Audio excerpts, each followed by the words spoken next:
Good afternoon. The lies linking me with the disgraceful Jeffrey Epstein need to end today.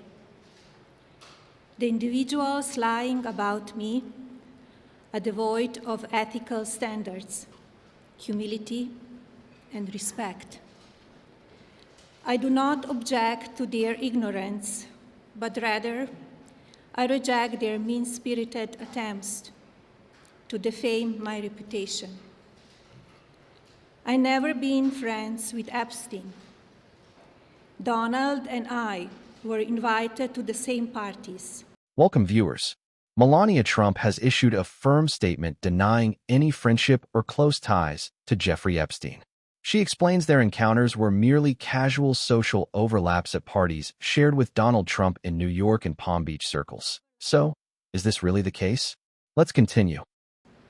As Epstein from time to time, since overlapping in social circles is common in New York City and Palm Beach.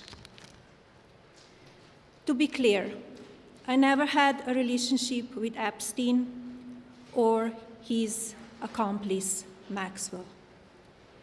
My email reply to Maxwell cannot be categorized as anything more than casual correspondence.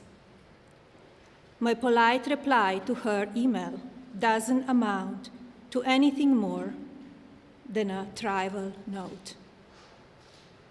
I am not Epstein's victim. Epstein did not introduce me to Donald Trump.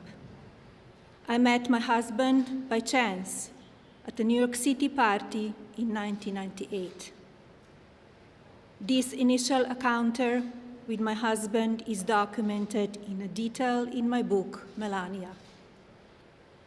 The first time I crossed paths with Epstein was in the year 2000 at an event Donald and I attended together. At the time, I had never met Epstein and had no knowledge of his criminal undertakings.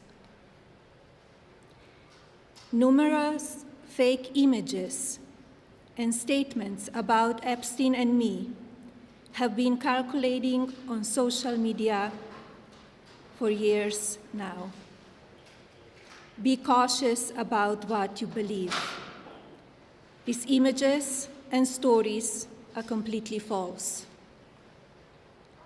I'm not a witness or a named witness in connection with any of Epstein's crimes. My name has never appeared in court documents, depositions, victim statements, or FBI interviews surrounding the Epstein matter. I have never had any knowledge of Epstein's abuse of his victims. I was never involved in any capacity.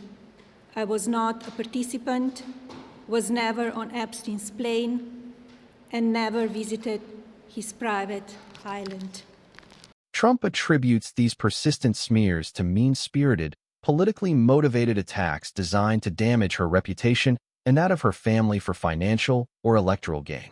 She details meeting her husband independently in 1998, first crossing paths with Epstein only in 2000 at a joint event, never boarding his plane, visiting his island, or appearing in any court documents.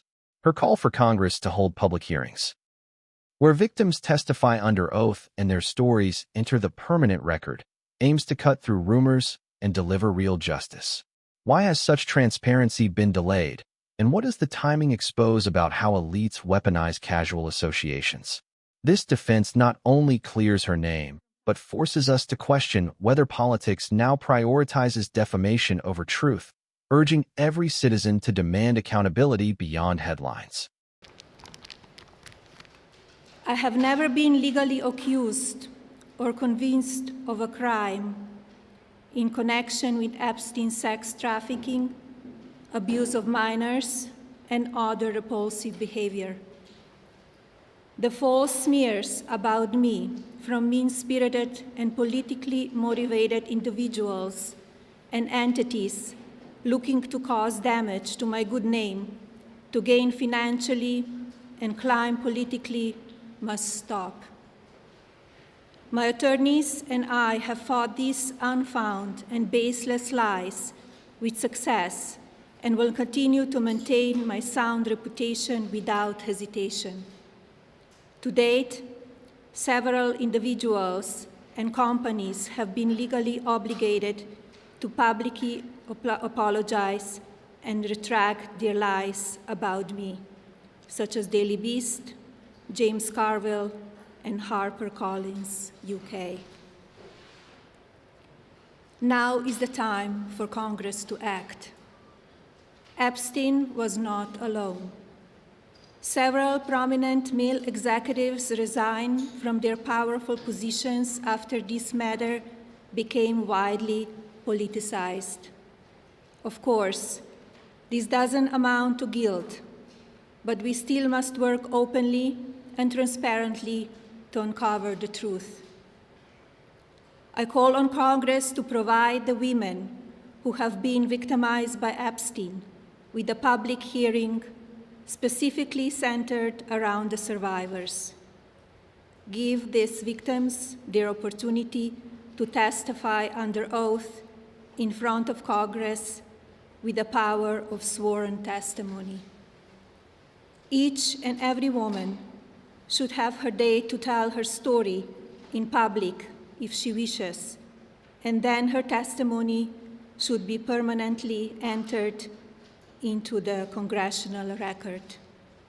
Then, and only then, we will have the truth. Thank you. If this video gave you a new perspective, then you're in the right place.